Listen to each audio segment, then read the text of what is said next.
நந்தி பகவான் தேவர்கள் அனைவரையும் அதிர்ச்சி அடைய செய்தவர். எல்லாம் அல்ல அந்த பரம்பொருளான ஈசனையும் மகிழ்ச்சியின் உச்சிக்கே செல்ல வைத்தவர். மனிதனாக பிறந்து அந்த ஈசனுக்கே வாகனமாய் மாறியவர். யார் இந்த நந்தி? அனைத்து தேவர்களும் ஆச்சரியமும் அதிர்ச்சியும் அடையும் அளவிற்கும், எல்லாம் அல்ல ஈசனே மகிழ்ச்சியின் உச்சிக்கே செல்லும் அளவிற்கும் அப்படி என்ன செய்தார்? நந்தி பகவானின் உண்மையான வரலாறு என்ன என்பதை பற்றி தான் நாம் இன்றைய காணொளியில் இதுவரை யாரும் சொல்லாத அளவிற்கு மிகவும் தெளிவாக காணப்போகின்றோம். வாருங்கள் வீடியோவை நோக்கி செல்லலாம். வீதகவ்யர் என்னும் மாபெரும் ரிஷி திருக்கைலாயத்தில் ஈசனுக்கு திருத்தொண்டு செய்து வந்தார். ஒரு நாள் ஈசனின் ஆணைக்கிணங்க வீதகவ்யர் யமலோகம் செல்ல வேண்டியிருந்தது. அவ்வாறு ஒரு நாள் அவர் யமலோகத்திற்கு செல்ல அவரை பார்த்த யமதர்மராஜா மன மகிழ்ச்சியோடும் அன்போடும் வரவேற்றார். இருவரும் பேசிக்கொண்டே யமலோகத்தை சுற்றி வந்தனர். அப்பொழுது செல்லும் வழியில் வீதகவ்யர் ஒரு மாபெரும் குன்று போன்ற பாறையை பார்த்தார். உடனே யமதர்மரிடம், யமதர்மரே, இது என்ன பாறை? எதற்கு இங்கு இவ்வளவு பெரியதாக இருக்கின்றது என்று கேட்டார். அதற்கு யமதர்மராஜரோ, சுவாமி, தாங்கள் போன ஜென்மத்தில் உங்களை நாடி வந்த 4 முனிவர்களுக்கு அன்னம் இட்டீர்கள். தாங்கள் இட்ட அந்த அன்னத்தில் சிறு சிறு துகள்களாக நிறைய கற்கள் இருந்தன. அதை உண்ட அந்த முனிவர்கள் வயிற்று வலி என பல வேதனைகளுக்கு ஆளானார்கள். தாங்கள் செய்த அலட்சியத்தால் ஏற்பட்ட பாவத்தின் விளைவே இன்று பெரிய பாறையாக மாறி உங்களுக்காக யமலோகத்தில் காத்து நிற்கின்றது என்றார் யமதர்மராஜா. இதை கேட்ட வீதகவ்யர் பெரும் அதிர்ச்சி அடைந்தார். உடனே வீதகவ்யர் இதற்கு ஏதேனும் உபாயம் இருக்கிறதா என்று யமதர்மரிடம் கேட்டார். அதற்கு யமதர்மரோ, சுவாமி, தாங்கள் இதே அளவுள்ள ஒரு பாறையை புவியிலேயே உண்டு முடிக்க வேண்டும் என்று சொன்னார். அவ்வாறு தாங்கள் செய்தால் உங்களது பாவம் அங்கேயே கரைந்துவிடும் என்றார் யமதர்மராஜா. இதை கேட்ட வீதகவ்யர், கட்டாயம் நான் இதை செய்து முடிப்பேன் என்று அங்கேயே சபதம் எடுத்தார். மீண்டும் இருவரும் பேசிக்கொண்டே சென்ற பொழுது செல்லும் வழியில் அங்கு 4 முனிவர்கள் மிகுந்த பசி, தாகம், கவலை மற்றும் வாடிய முகத்தோடு அமர்ந்திருந்தனர். இதை பார்த்த வீதகவ்யர், ஏன் இங்கு கவலையாக அமர்ந்திருக்கின்றீர்கள் என்று கேட்டார். அதற்கு அவர்களோ, முனிவரே, எங்களுக்கு நீர் வார்த்து தர்ப்பணம் செய்து கரையேற்ற புத்திரர்கள் இல்லாததால் நாங்கள் புத் எனும் நரகத்தில் உலர்கிறோம் என்று மிகுந்த வேதனையுடன் சொன்னார்கள். இதனை கேட்ட வீதகவ்யர், நீங்கள் யாரும் கவலை கொள்ளாதீர்கள், உங்கள் அனைவரின் வேதனையை நான் போக்குவேன் என்று அவர்களுக்கு ஆறுதல் கூறினார். அதோடு மட்டுமல்லாமல் வீதகவ்யர் தனது தவசக்தியால் இவர்கள் அனைவரும் தங்களது முன்னோர்கள் என்று அங்கேயே புரிந்து கொண்டார். உடனே வீதகவ்யர் யமலோக பயணத்தை முடித்துக்கொண்டு மீண்டும் கைலாயம் வந்து சேர்ந்தார். அங்கு அமர்ந்திருந்த ஈசனை பார்த்து, எம்பெருமானே, நான் எனது பாவ மலையை கரைப்பதற்கும் யமலோகத்தில் சிக்கி தவிக்கின்ற எனது முன்னோர்களை கடைத்தேற்ற ஒரு புத்திரனை பெறுவதற்கும் நான் பூலோகம் செல்ல வேண்டியுள்ளது. தாங்கள் எனக்கு அருள் புரிய வேண்டும் என்றார் வீதகவ்யர். அதற்கு எம்பெருமான், தாங்கள் சென்று வாருங்கள், ததாஸ்து பவ என்னும் மந்திரத்தை சொல்லி அனுப்பி வைத்தார். தனது அடுத்த பிறவியில் வீதகவ்யர் தஞ்சாவூரில் உள்ள திருவையாற்றில் அந்தணர் குலத்தில் அவதரித்தார். அங்கேயே வசித்து வந்த அவர் விவரம் தெரிந்த நாள் முதலே தனது முற்பிறவியின் பாவத்தை தீர்ப்பதற்காக கற்களையே உணவாக உட்கொண்டு வந்தார். கற்களை உண்டதால் அன்று முதல் அவருக்கு சிலாதர் எனும் பெயர் வந்தது. இவ்வாறு தனது வாழ்க்கை பயணத்தை கடந்து வந்த சிலாத முனிவர் சித்திரவதி எனும் பெண்ணை திருமணம் செய்து கொண்டார். அவர்களது வாழ்க்கையும் ஆனந்தமாக சென்றது. என்னதான் வாழ்க்கை ஆனந்தமாக சென்றாலும் அவர்களை ஒரு பெரும் வருத்தம் தொடர்ந்தது. அது என்னவென்றால், அவர்களுக்கு குழந்தை பாக்கியம் இல்லை. ஒரு நாள் சித்திரவதி, சுவாமி, நமது குலத்தை ஓங்குவிப்பதற்கு ஒரு பிள்ளை இல்லையே என்று வருத்தமாக கேட்டாள். அதற்கு சிலாத முனிவர், நமக்கு வெகு நாட்களாக குழந்தை இல்லை என்று வருத்தப்படாதே தேவி. கருவில் பிறக்காத ஓர் அற்புத புதல்வன் வேண்டி அந்த எல்லாம் அல்ல ஈசனை நோக்கி தவம் புரிந்து அவருடைய அருளால் அவரினுடைய அம்சத்திலேயே ஒரு பிள்ளையை பெறுவேன் என்று தன் மனைவியிடம் கூறி ஆறுதல் படுத்தினார். தான் நினைத்தது போல் சிலாத முனிவர் ஈசனை நோக்கி கடும் தவம் புரிய ஆரம்பித்தார். அவர் செய்த தவமானது ஓராண்டல்ல, ஈராண்டல்ல, பல 1000 ஆண்டுகள் ஈசனை நோக்கி மிக கடுமையான தவம் புரிந்தார். அவரது தவத்தின் மகிழ்ந்த சிவபெருமான், சிலாத முனிவரே, உமது கடுமையான தவத்தினை கண்டு யாம் பெரும் மனம் மகிழ்ந்தோம். உமக்கு என்ன வர வேண்டும் கேளுங்கள் என்றார் சிவபெருமான். அதற்கு சிலாத முனிவர், எம்பெருமானே, என் குலமும் இந்த உலகம் உய்யவும் சிவநெறி ஈடேறவும் எமக்கு ஒரு புதல்வனை தந்தருளுங்கள் என்றார். அதற்கு சிவபெருமானோ, சிலாதரே, சைலை மலையில் புத்திரகாமேஷ்டி யாகம் செய்யுங்கள். எனது அம்சத்தில் உமக்கு ஒரு பிள்ளை தோன்றி உமது குலத்தை ஓங்கச் செய்வான் என்றார் ஈசன். சிலாத முனிவரோ தாம் யாகம் செய்ய வேண்டிய பூமியின் மீது பொற்களு பூட்டிய கலப்பையால் உழுத பொழுது ஒரு தங்கத்தால் ஆன பெட்டி ஒன்று கிடைத்தது. பொழுது வானில் பூமலை பொழிய வேத ஒளி முழங்கியது.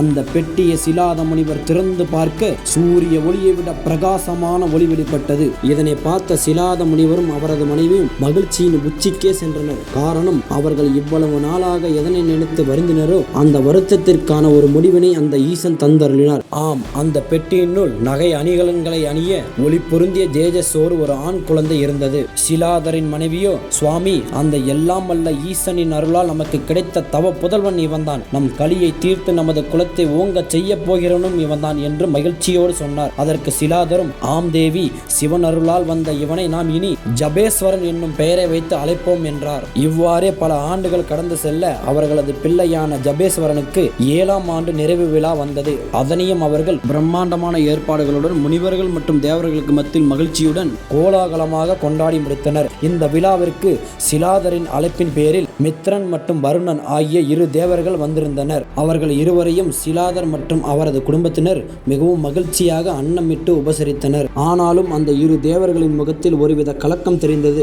சிலாதர் அவர்கள் அருகில் வந்து, ஏன் தயங்கி நிற்கின்றீர்கள்? எனது புதல்வனை ஆசீர்வதியுங்கள் என்று கூறினார். அதற்கு தேவர்கள் இருவரும், சிலாதரே, உமது புதல்வனை ஆசீர்வதிக்க வேண்டும் என்றுதான் எங்களுக்கும் விருப்பம். ஆனால் அவனுடைய அற்ப ஆயுளானது எங்களை தடுக்கிறது என்றார்கள். உடனே சிலாதர், என்னது, என் மகனுக்கு அற்ப ஆயுளா என்று அதிர்ந்து போனார். தேவர்களோ, தாங்கள் வருத்தம் கொள்ள வேண்டாம், விதியை யாரால் தான் வெல்ல முடியும் என்று அவருக்கு ஆறுதல் கூறிவிட்டு அங்கிருந்து சென்றனர். தந்தையின் மன வேதனையை கண்ட ஜபேஸ்வரன், தந்தையே, தாங்கள் எதற்கும் வருந்த வேண்டாம், என்னை படைத்த அந்த ஈசனிடமே சென்று எனது ஆயுளை நீடித்து வருகிறேன் என்றார். அதற்கு சிலாதரோ, என் அன்பு மகனே, நானே பல 1000 ஆண்டுகள் மிக கடுமையான தவம் இருந்த பிறகு ஈசன் எனக்கு காட்சி கொடுத்தார். ஆனால் நீயோ இன்னும் சில ஆண்டுகளை உயிருடன் இருப்பாய். அப்படி இருக்க உன்னால் எப்படி ஈசனை காண இயலும் என்றார் சிலாதர். அதற்கு ஜபேஸ்வரன், தந்தையே, ஈசன் நல் ஒழுக்கத்திற்கும் அன்புக்கும் அருள் புரிபவர், ஆதலால் அவர் எனக்கு விரைந்து காட்சி கொடுப்பார் என்று மிகுந்த நம்பிக்கையுடன் கூறினார். இந்த இளம் வயதிலேயே மகன் ஈசன் மீது வைத்திருக்கும் பக்தியையும் நம்பிக்கையும் கண்டு மிகுந்த ஆச்சரியமும் ஆனந்தமும் அடைந்தார் சிலாதர். சரி மகனை, உன் விருப்பப்படியே ஆகட்டும் என்றவுடன் ஜபேஸ்வரன் தனது தந்தை மற்றும் தாயின் காலில் விழுந்து ஆசி பெற்று கொண்டார். அவரது தாய் தந்தையும் அவரை வாழ்த்திய வழி அனுப்பி வைத்தனர். உடனே அங்கிருந்து புறப்பட்ட ஜபேஸ்வரன் தனது தவத்தை துவங்க புனித நதியை நாடி சென்றார். நாம் அனைவரும் இந்த இடத்தில் முக்கியமாக கவனிக்க வேண்டியது,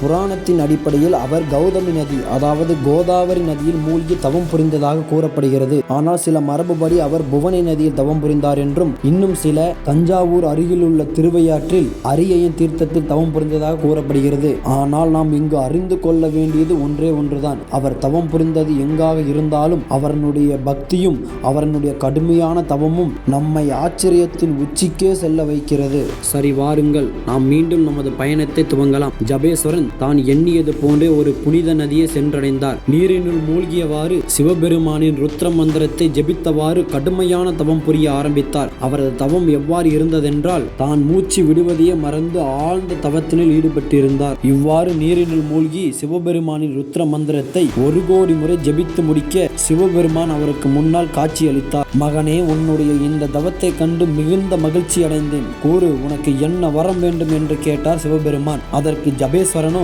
என் ஈசனே, உங்களது ருத்ர மந்திரத்தை மீண்டும் 1 கோடி முறை நான் ஜெபிக்க வேண்டும், அருள் புரியுங்கள் என்றார். அதற்கு ஈசனும் அவ்வாறே ஆகட்டும் என்று மறைந்தார். மீண்டும் நீரினில் மூழ்கி ஜபேஸ்வரன் சிவபெருமானுடைய ருத்ர மந்திரத்தை 1 கோடி முறை ஜெபித்து முடித்தார். இம்முறையும் அவரது தவத்தில் மகிழ்ந்த சிவபெருமான் அவருக்கு முன் காட்சியளித்து, மகனே, உன்னுடைய தவத்தில் யாம் மனம் மகிழ்ந்தோம், உமக்கு என்ன வர வேண்டும் கேள் என்று கூறினார். அதற்கு ஜபேஸ்வரன், ஈசனே, நான் மீண்டும் 1 கோடி முறை உங்களது ருத்ர மந்திரத்தை ஜெபிக்க அருள் புரியுங்கள் என்று கூறினார். சிவபெருமானும் அவ்வாறே ஆகட்டும் என்று கூறி அங்கிருந்து மறைந்தார். இவ்வாறு சிவபெருமானிடம் வரம் பெற்று பெற்று 1 முறை அல்ல 2 முறை அல்ல 7 முறை 7 கோடி ருத்ர மந்திரத்தை ஜெபித்து முடித்தார் ஜபேஸ்வரன். அதோடு மட்டுமல்லாமல் 8வது கோடி முறையும் ருத்ர மந்திரத்தை ஜெபித்து முடிப்பேன் என்று தனது 8வது கோடி ருத்ர மந்திரத்தையும் ஜெபிக்க ஆரம்பித்தார் ஜபேஸ்வரன். அவர் மந்திரத்தை உச்சரிக்க துவங்கிய சில நொடிகளில் இந்த அண்டமே அதிர ஆரம்பித்தது.